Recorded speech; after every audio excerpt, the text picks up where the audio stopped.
It's time for this week's episode of Brandon Sports Talk, featuring in-depth interviews from those who are trending in the world of athletics. And now, here's the host of Brandon Sports Talk, Brandon Pate.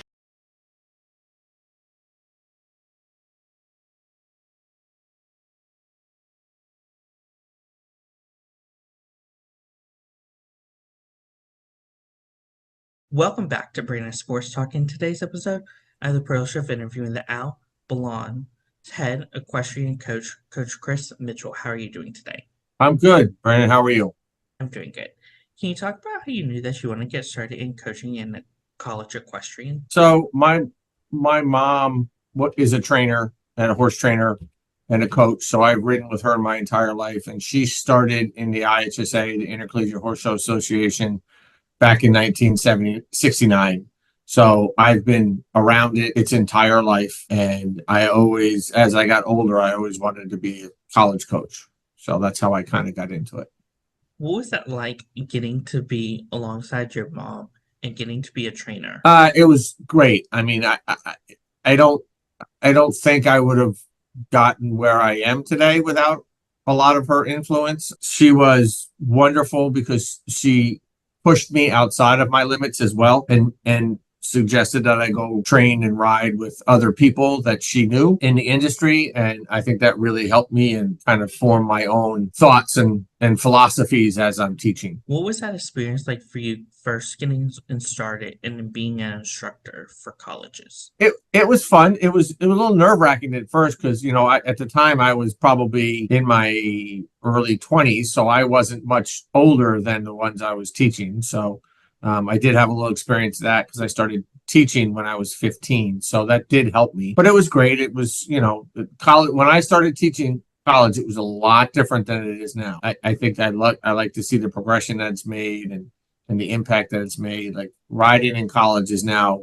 been around for over 55 years. I think we're on our 57th year. So How was that experience like first going to Peace and being an instructor at Peace? that was really interesting, actually, because my mother started the riding program at Pace in 1967, so she wasn't there when I went back. But it was a great feeling to go back and to give back to where she started. The head coach at the time was a very good friend of mine, so I loved to teach with her and work with her. So it was a lot of fun. Of course, what was that experience like getting into the club training? The Sleepy Hollow Club.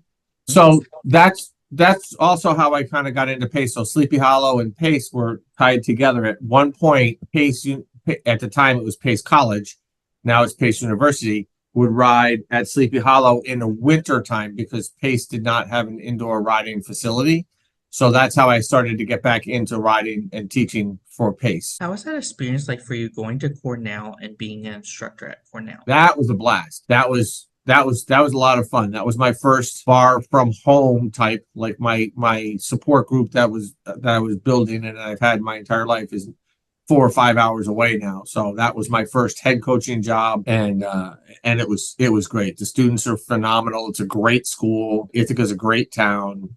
It's just it was a great experience. What was that like being the head coach for Cornell and coaching in the Ivy League? It was different because Cornell is in the Ivy League, and that is not where I grew up. I didn't grow up in that kind of area or in the Ivy Leagues, but it was a lot of fun. It was a lot of work. The students were phenomenal. It was great to win all the Ivy League championships that we've won. So it was a blast. While at Cornell, what was that like competing against those Ivy League schools like Yale and Harvard and Princeton? Actually, our biggest competitor was Dartmouth in the equestrian, and it was great. The Dartmouth coach has since retired that I used to battle with, but we were good friends, and we would trade off who was going to win the Ivy League championship during the year. So it was fun. So it was a lot of fun competing with those Ivy League in the championships. It was an interesting competition. So what was that experience like for you going to Randall College and being the head equestrian coach there? That was a big move from Cornell because at Cornell I was the head coach, and at Randolph I was going to become the director and the head coach. So I was the director of the facilities and all the horses and the head coach. So it was it was a big step, and it was a really good step. It was a great step. I'm coming into a program that was going on the way down a little bit, but it was a very, very competitive program a few years before I got there. And in just a short time, we got it back to being a very good program again. During your time there, what was that experience like being the director, and how did you shape the program back into a contender? It's just about building the right culture for the students that are coming in. It's about being team first, doing everything you can do to do it right and putting the time in. It's just, it's not about just you. It's about everybody on your team, because it takes a whole team to win and to be competitive. How was that transition like for you going from Randolph College to coming to Avalon and being the head coach? Albion is different. I was just a head coach when I came up here. Same thing. It's been a good program, not very competitive in the past, but it's been up and down. And then when I got here, there was a lot of instability in the coaching in the coaching position. So it's good to get some stability. And now I'm going into my third year now, and we've recruited a great class, and we have some really good returners. So this is a year that I think is going to be, I'm not sure if we're ready to take it all on yet, but we're going to give it a shot. So what does a typical equestrian meet look like for you as a head coach versus for your athletes? So for me, the equestrian in the IHSA, again, the equestrian, interscholastic equestrian in the IHSA, it's different for me because the strategy comes on the coach. So a lot of these riders are coming in and they all fit different levels, and I got to make sure that I'm taking and competing the strongest ones that I have, because the other schools are bringing the strongest ones that they have. So it's a lot of a chess match, and you have to save your best ones for the end of the year for the national championships and the regional championships. So it makes it challenging. So their job is to go in and perform. My job is to make sure I put them in the right spot, and I give them the tools to be able to do that. Who are some of the teams in your conference that you compete against? The big teams that we compete against would be Lake Erie College and University of Findlay. We also have University of Toledo, Bowling Green, University, Kent State. What is that like during a home meet, having teams like Bowling Green come to your home facility versus going to Finland and competing against Finland? Well, when we compete in the IHSA, we compete. So when we have a competition, they're all competing together. So I'll have 9 teams here competing. And when we travel to Findlay or Lake Erie, we'll have 9 teams or 10 teams competing.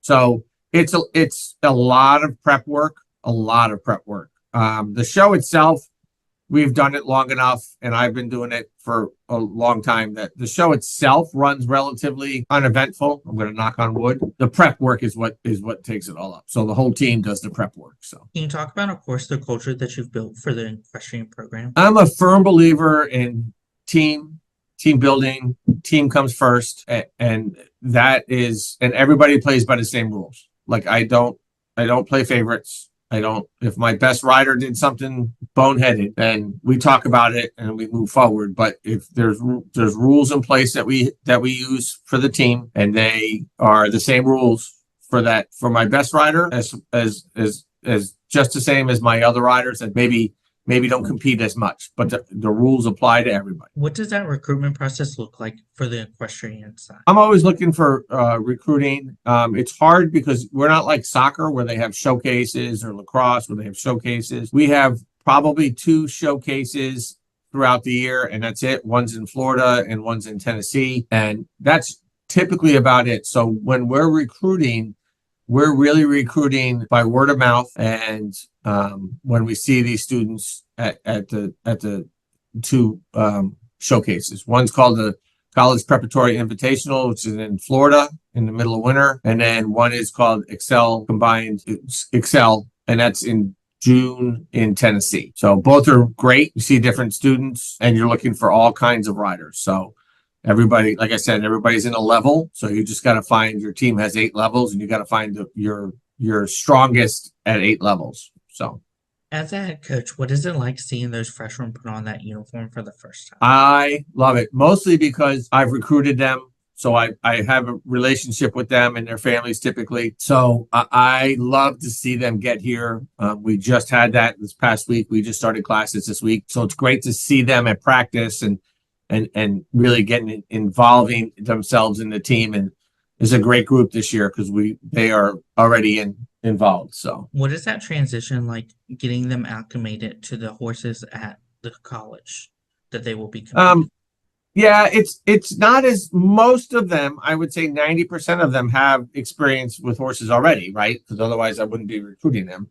We do have some that don't have any experience, but the ones that I've been recruiting usually are experienced. So it's the acclimation to the horses is easier, but it does take time to get to know the horses because every horse has its own personality and what it likes and what it doesn't like, just like people. What is that like, getting to see those seniors put on that uniform for the last time? That one is a little tough. That one's hard. That I try not to think about it until after we're done, but that one is hard because the seniors have been with me now. Like my junior class right now is the class that I have that came in with me. So next year is going to be really hard.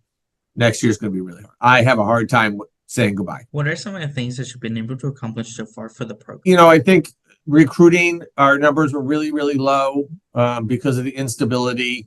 We're up to a point where now we're deep enough to be a threat all year. Last year we were not quite deep enough, and we were doing great through the middle of the year, and then we just couldn't finish because we didn't have the people. We just didn't have the people to do it. So this is the first year that if I play it right, we will be deep enough all the way through all year. So I'm really excited about that. I'm really excited to see what they're going to do with it, and they're very excited to see that as well. What are some of your future plans for the program moving forward? Moving forward, I'd love to be able to build a little bit bigger. We're not at the ideal size yet. Our roster size should be about 25, 28, and we're at 18.